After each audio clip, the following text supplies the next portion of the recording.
اللہ عز و جل نے انسان کو یہ زندگی بڑے عظیم مقصد کے لیے عطا کی ہے،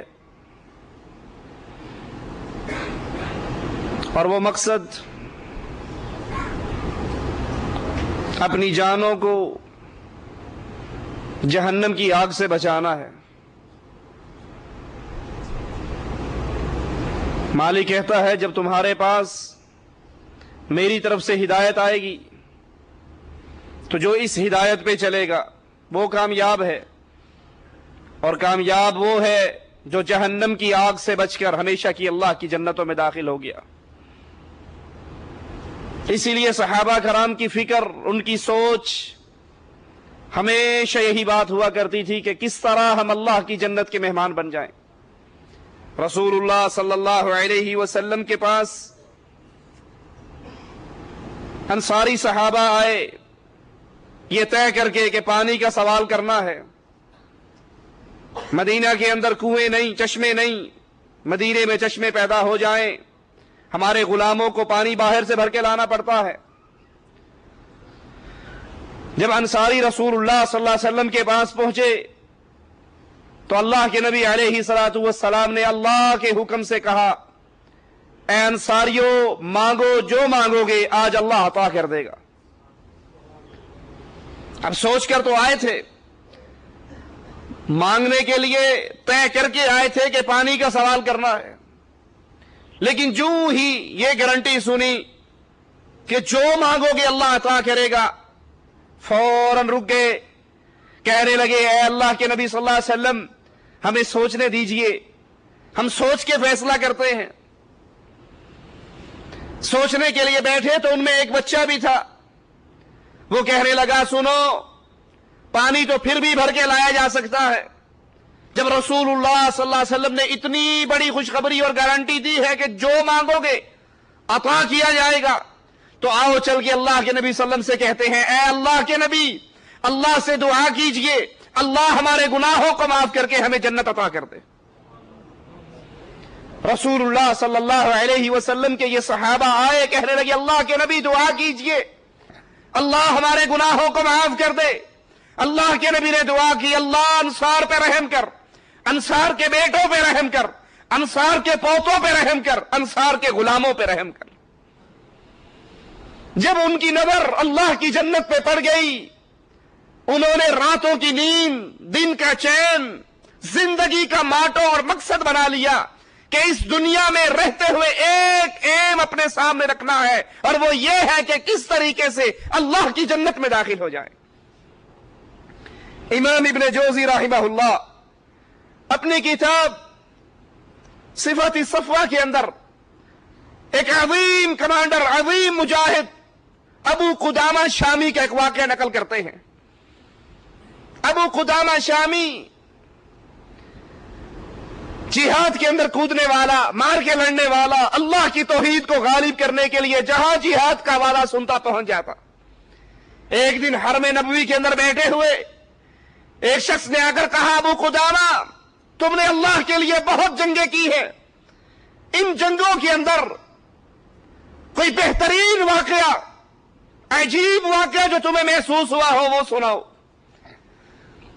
ابو قدامہ کہنے لگے میں ایک مرتبہ رقہ شہر جو نہر فرات کے کنارے ہے، یہاں عیسائیوں کے خلاف جہاد کرنے کے لیے ہم مدینے کے، حجاز کے، کوفہ کے کچھ شباب وہاں پر پہنچے۔ ہم نے دن کے اندر شہر رقہ میں پڑاؤ ڈالا، میں نے مختلف مسجدوں میں تقریریں کی، لوگوں کو اللہ کے لیے لڑنے پر اکسایا، ابھارا، پھر رات کو ایک منزل کرائے پہ لے کر سو گیا۔ کہا جب رات کا ایک پہر گزرا تو اچانک میرے گھر کا دروازہ کوئی بجا رہا تھا۔ میں حیران ششدر کہ یہ کون ہے؟ اس شہر میں میں اجنبی ہوں، مجھے جاننے والا کوئی نہیں، نہ کوئی دوست ہے، نہ کسی سے معرفت ہے، کون ہے جو رات کے ایک پہر کے بعد میرا دروازہ بجا رہا ہے؟ کہا میں اٹھا، دروازہ کھولا تو سامنے برخے میں، پردے کے چادر میں لپٹی ہوئی ایک عورت کھڑی ہے۔ میں اور پریشان،